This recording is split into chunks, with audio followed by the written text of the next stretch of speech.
Imagine this. It's a beautiful day. Birds are singing. The smell of coffee is in the air. And you think to yourself, wait, I'm the only adult in the house. Who in the world has made coffee? You bust open your bedroom door to find two of your children playing in coffee grounds all over your brand new carpet. Your third child decorating your walls with permanent marker, and your fourth child decorating the other wall with his dirty diaper. Now, this may not be what happens in your daily life. And yeah, it's a funny story. But in the homes of foster parents, this is just another day. A good day, in fact. My name is Tibbet Wagner, and I am a foster mom. And I have been for over 6 years. In that time, I've been blessed to foster over 100 plus kids. And like most foster parents, I have lived through many days just like that. You see, foster parenting isn't easy. Spending 24 hours a day, 7 days a week, 365 days a year, rebuilding children who have been emotionally, mentally, and physically abused can become debilitating. The lack of resources and outreach for foster parents is creating high rates of foster parent burnouts, leading to higher turnover rates in foster homes. When this happens, children within the system are moved from home to home without any real permanency for that child's future. What can you do? You can adopt a foster family.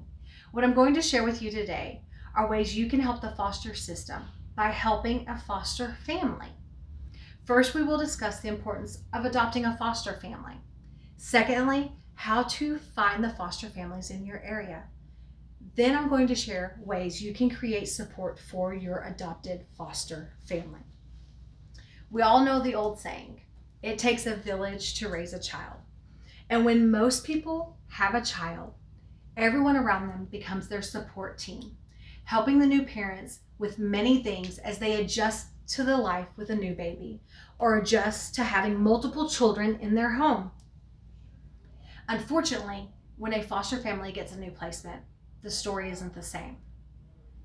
People have false ideas that foster families have a multitude of resources at their fingertips and that they do not need any more help. This is simply not true.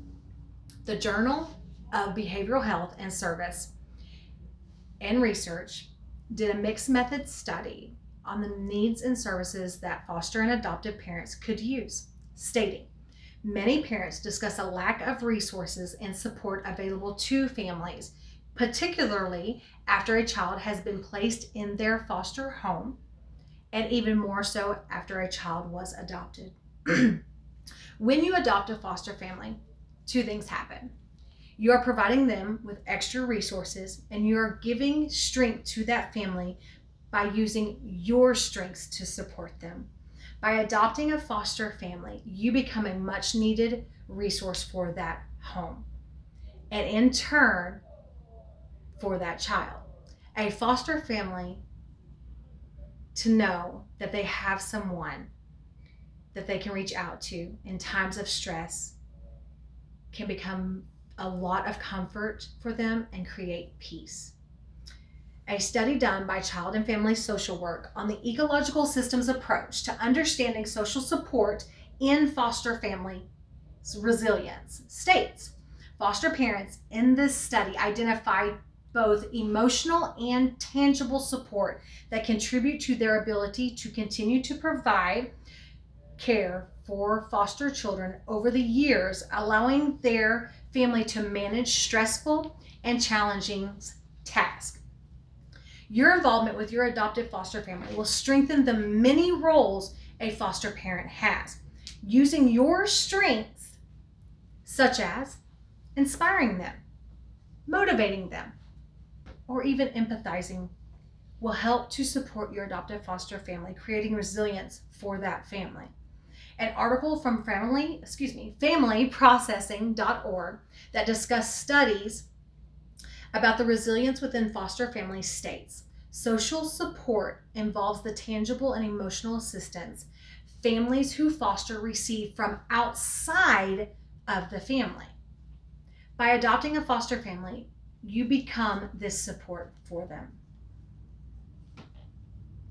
Maybe there's been a time in your life where you felt lost or you had no hope. Maybe you felt lonely or even isolated. Then out of the blue, a friend calls you just to say hi and that they were thinking about you.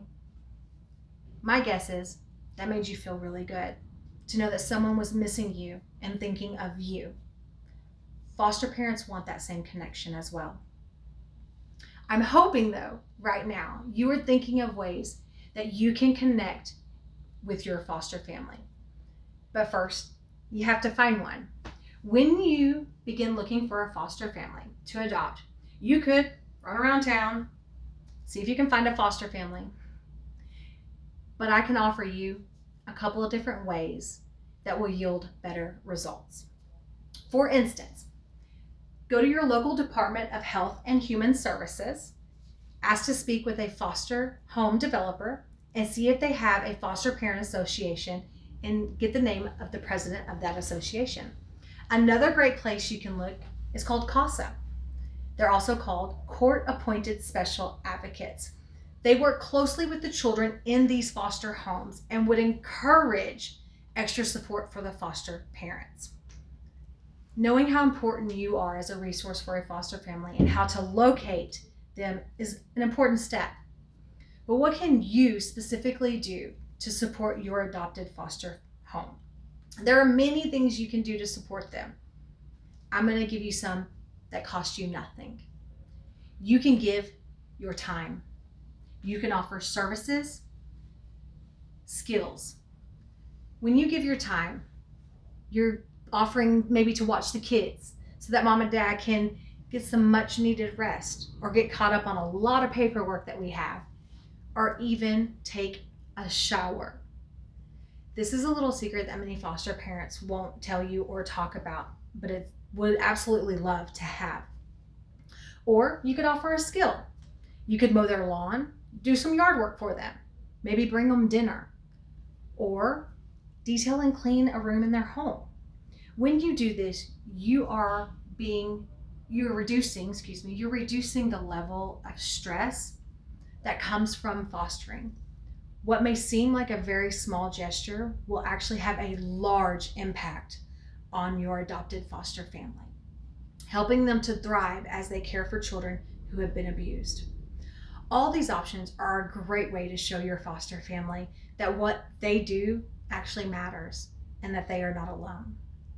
The truth is, foster parents, like myself, feel like outcasts to society because our kids don't fit the normal social cues of children their own age.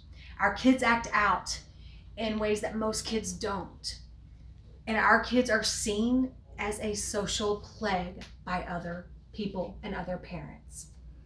This consistent avoidance of foster families leaves us feeling distressed, hurt, frustrated, and emotionally drained.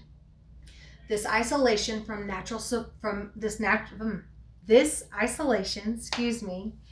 normal support circles increases the risk of foster parent burnout or the complete closure of a home.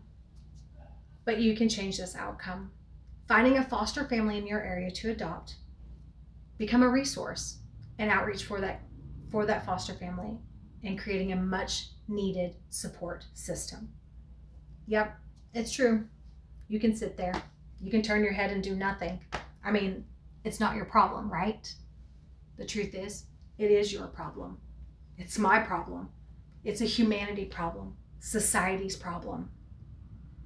By adopting a foster home and becoming a support outlet for them, giving them the strength so that they can continue to teach and train troubled children to become healthy, functioning adults that make a positive impact in our world. The fate of the world is in your hands. What are you going to do about it?